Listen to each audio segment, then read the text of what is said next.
सुप्रभात। कल हमने भक्ति काव्य में प्रथम इकाई कबीर के पद संख्या 4 का अध्ययन किया था, जो उनके साधनात्मक रहस्यवाद पर आधारित है।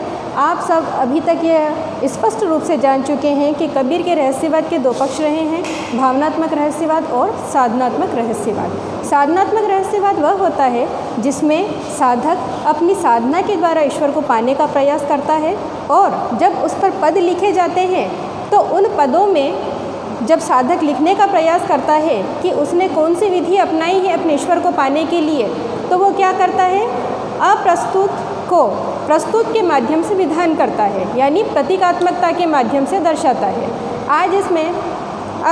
आज हम जो अध्ययन करेंगे पद का, उस पद के साथ में मैं आपको ये भी बताऊंगी कि प्रतीक विधान किसे कहते हैं। प्रतीक अर्थात जैसा नाम से स्पष्ट है कि जिसे हम अंग्रेजी में कहते हैं सिंबल या चिन्ह, यानी किसी चिन्ह के माध्यम से किसी शब्द को दर्शाना।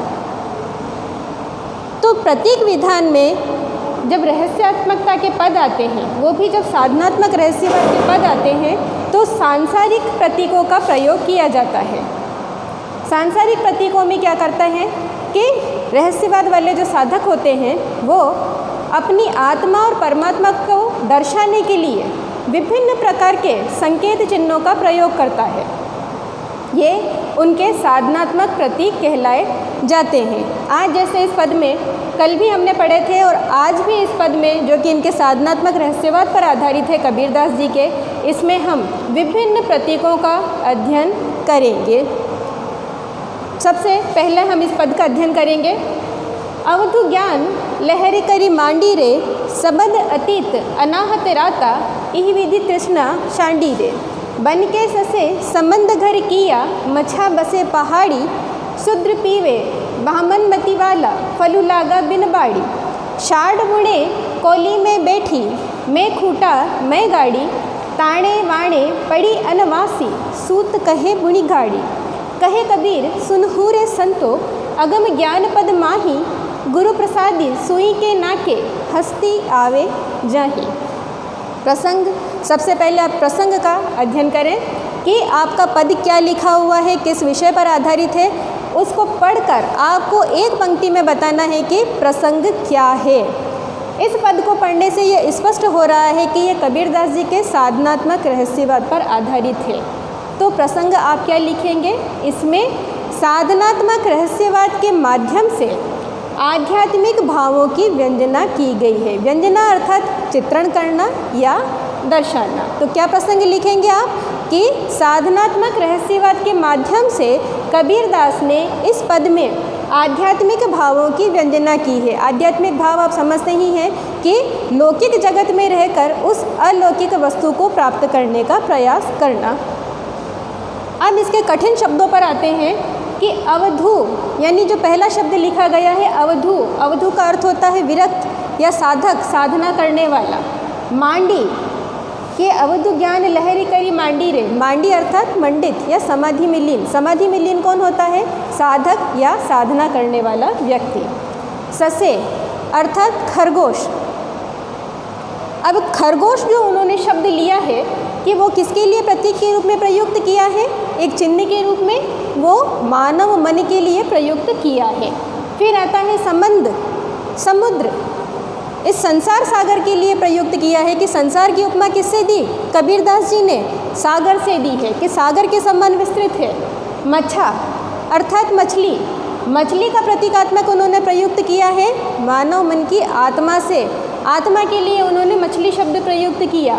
शाड़ अर्थात खाड़, खाड़ अर्थात खड्डा। कहा जाता है कि वह स्थान जहाँ बैठकर जुलाहा सूत का निर्माण करता है, जुलाहा जो होता है सूत बुनने का काम करता है, वो जिस स्थान पर बैठकर उस कार्य को संपन्न करता है, सूत को बुनने का कार्य करता है, वह क्या कहलाता है, शाड़। खूंटा और गाड़ी अर्थात जुलाहा जो उपकरण प्रयुक्त करता है बुनाई करते वक्त, वो खूंटा और गाड़ी 2 उपकरण प्रयुक्त करके ही अपनी सूत के निर्माण का कार्य करता है। अनवासी अर्थात गांठ, किसी चीज़ में गांठ पड़ना, अनवासी उसके लिए प्रयुक्त किया गया है। यहाँ पर मैंने 2 शब्द और लिखे हैं, प्रतीक विधान और उलटवासियाँ। तो प्रतीक विधान आपको मैंने अभी बताया है कि किसी चीज़ को सांकेतिक रूप में चिन्हित करना प्रतीक विधान कहलाता है, कि हम शब्दों का प्रयोग तो नहीं कर रहे हैं या शब्दों का प्रयोग नहीं कर रहे हैं, उसके लिए कोई चिन्ह दर्शाकर हम मात्र काम चला रहे हैं। उलटवासियाँ, उलटवासियाँ क्या होती है कि सीधी बात को उल्टे ढंग से प्रयुक्त करना। अब उलटवासियों का मैं सफल उदाहरण आपको इसी पद में बता देती हूँ कि बन के ससे संबंध घर किया, मछा बसे पहाड़ी। क्या आप ये कल्पना भी कर सकते हैं कि वन में रहने वाला जो जीव है, खरगोश, वनों वनों में भटकता है, ऐसा जीव वो कहाँ रह रहा है? कबीरदास के मुताबिक वो समुद्र में अपना घर बना कर रह रहा है। क्या ये संभव है? और दूसरा जो उन्होंने कहा है कि मछा बसे पहाड़ी, यानी जल का जीव मछली, कि जिसे जल से बाहर निकाल दिया जाए तो उसके प्राण समाप्त हो जाते हैं, क्या वो रूखे सूखे पहाड़ों पर जीवन निर्वाह कर सकती है? ये कदापि संभव नहीं है। लेकिन साधनात्मक प्रतीकों का प्रयोग उन्होंने, कबीरदास जी ने लौकिक प्रतीकों के माध्यम से किया है, जिससे लोगों को समझने में आसानी हो और उन्हें समझाने में दुविधा ना हो। इसीलिए कबीरदास जी ने इन प्रतीकों का प्रयोग अपने इन पदों में किया। अब हम इस पद का अध्ययन करेंगे और इसकी व्याख्या करेंगे कि अवधु ज्ञान लहरी करी मांडी रे, यानी साधक ने क्या कर रहा है? ज्ञान की लहर मांड रखी है, कि ज्ञान में डूब गया है। ज्ञान में कैसे डूब गया है? क्योंकि निर्गुण पंथियों ने ज्ञान को सर्वाधिक महत्व अपने साधना में दिया है। तो कबीरदास जी निर्गुण पंथ के थे, संत काव्य परंपरा के प्रधान कवि थे। तो उन्होंने कहा है कि अवधू यानी मैं साधक ज्ञान की लहर में डूब चुका हूँ। ज्ञान कौन सा? किताबी या शास्त्रों का ज्ञान नहीं, वो ज्ञान जो उनके गुरु ने उन्हें प्रदान किया था कि ईश्वर को पाने के लिए आप क्या करें? कठिन तप करें और अपनी आत्मा को नियंत्रित करें, इंद्रियों को वश में कर ले। उस ज्ञान में मैं डूब चुका हूँ। किसको? उस निर्गुण ब्रह्म को पाने के लिए। सबद अतीत अनाहत राता यही विधि तृष्णा छांडी रे। सबद अतीत अनाहत राता, यानी कह रहे हैं कि वो अनाहत शब्द, अनाहत शब्द क्या होता है कि नाथ पंथियों में, जो कि आदिकाल में था नाथ पंथ, उसमें कहा जाता था कि उसमें जो नाथ संप्रदाय के थे वो शिव के उपासक थे और वो उन्होंने इस शब्द का प्रचलन प्रारंभ किया था।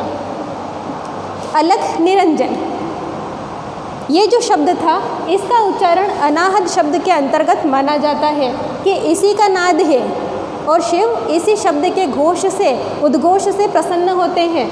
तो कबीरदास जी कह रहे हैं कि सबद अतीत अनाहत राता, यानी उस अनाहत शब्द में, अलख निरंजन के शब्द में मेरा मन क्या है?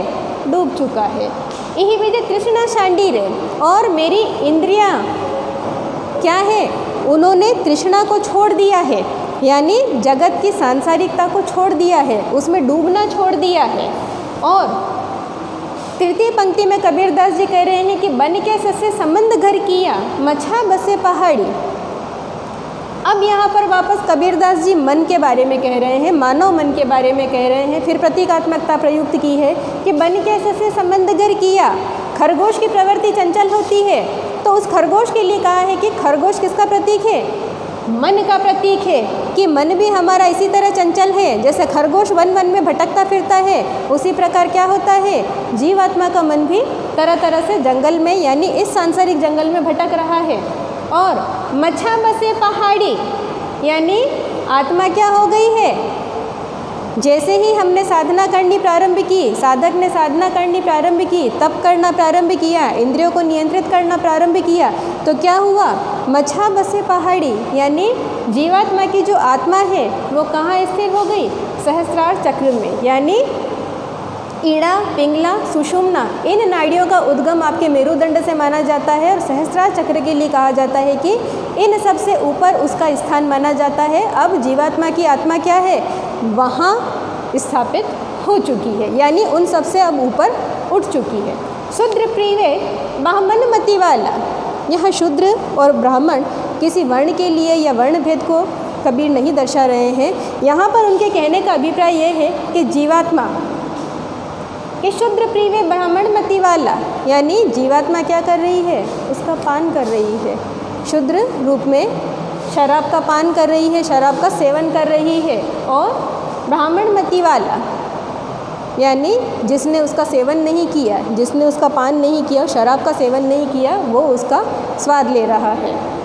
फलु लागा बिनु बाड़ी, यानी कबीरदास जी कह रहे हैं कि जब साधक साधना करना या ईश्वर को साधने का प्रयास करना प्रारंभ कर देता है और शनि शनि उसके नज़दीक जाने लग जाता है, तब ऐसी स्थिति आ जाती है कि बिना बाड़ी के फल लगने लगते हैं।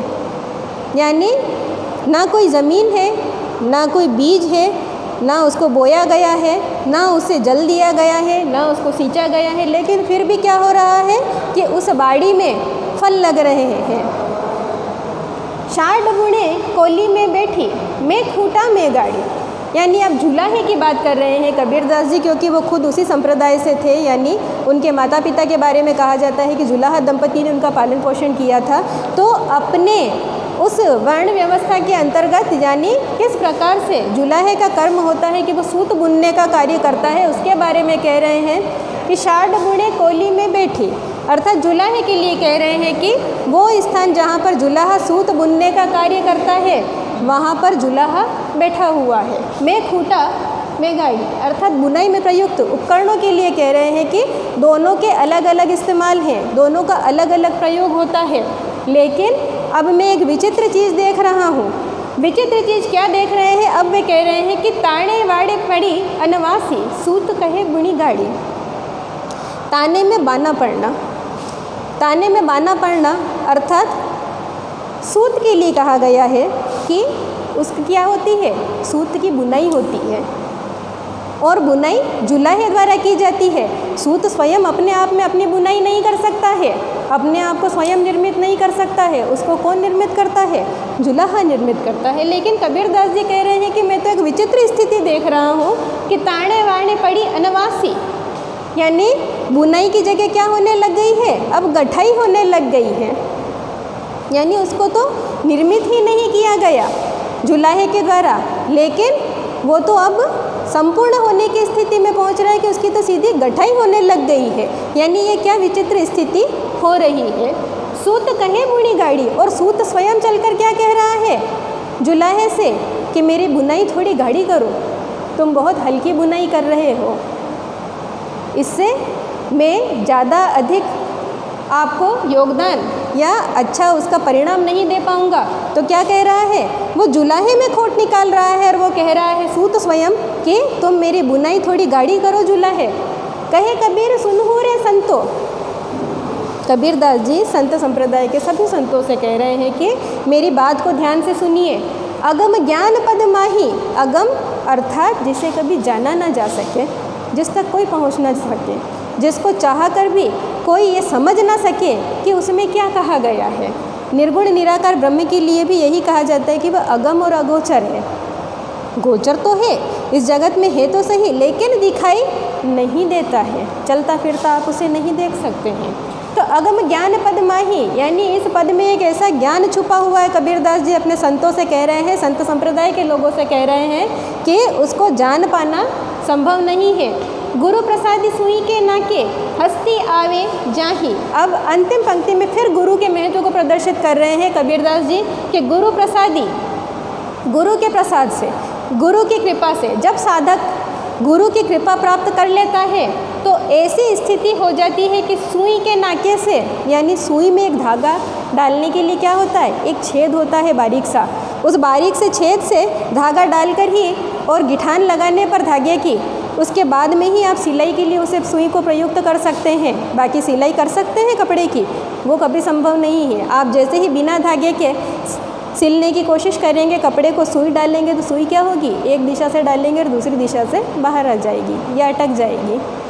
तो उसीलिए कबीरदास जी ने कहा है कि गुरु की कृपा होनी आप पर सबसे अधिक आवश्यक है। और जिस संत संप्रदाय के व्यक्ति ने गुरु की महिमा गाली और गुरु की कृपा का प्रसाद प्राप्त कर लिया, ईश्वर की प्राप्ति तो बाद में करता है, उसके पहले आपको क्या प्राप्त करनी पड़ती है, गुरु का महत्व, गुरु का आशीर्वाद, उन्हें पाना जरूरी है। तो गुरु प्रसाद सोई के नाके हस्ती आवी जाई, यानी ऐसी स्थिति हो जाती है कि जिसने गुरु का ज्ञान प्राप्त कर लिया या गुरु से ज्ञान प्राप्त कर लिया, तो ऐसी स्थिति हो जाती है कि सुई के छेद से भी हाथी जैसा बड़ा पशु एक सिरे से घुसता है और दूसरे सिरे से बाहर आ जाता है। ये कबीरदास जी ने गुरु के ज्ञान की महत्ता बताई है कि अगर लौकिक जगत में देखें तो क्या एक सुई के छेद से हाथी को आर या पार कराया जा सकता है कि इस पार घुसाया जाए उसको अंदर और उस पार से बाहर निकाल दिया जाए? ये कभी संभव नहीं है। लेकिन कबीरदास जी कह रहे हैं कि हमारे संत संप्रदाय में गुरु का महत्व इतना अधिक बड़ा है कि गुरु अगर आशीर्वाद दे दे हमें तो हम ऐसी स्थिति पैदा कर सकते हैं या उत्पन्न कर सकते हैं कि सुई के छेद से हाथी को आर पार करा सकते हैं। ब्रह्म की बात कर रहे हैं। सुई का छेद किसके लिए कहा गया है? सुई का छेद स्वयं के लिए कहा गया है। और हाथी किसके लिए कहा गया है? उस ईश्वर के लिए, उस ब्रह्म के लिए कहा गया है कि ये किससे संभव है? गुरु के ज्ञान के बिना ये स्थिति संभव नहीं है। तो आज इस पद में हमने ये पढ़ा है कि ये कबीर के साधनात्मक रहस्यवाद पर आधारित है। आध्यात्मिक भावों की व्यंजना की है, किसके माध्यम से की है? कबीरदास जी ने प्रतीक विधान के माध्यम से, यानी चिन्हों के माध्यम से लौकिक जगत की वस्तुएं ली है और अलौकिक जगत की वस्तुओं को प्रयुक्त करने का प्रयास किया है। आज इस पद का अध्ययन करने के बाद कल हम पद संख्या 6 का अध्ययन करेंगे। आज के लिए इतना ही। धन्यवाद।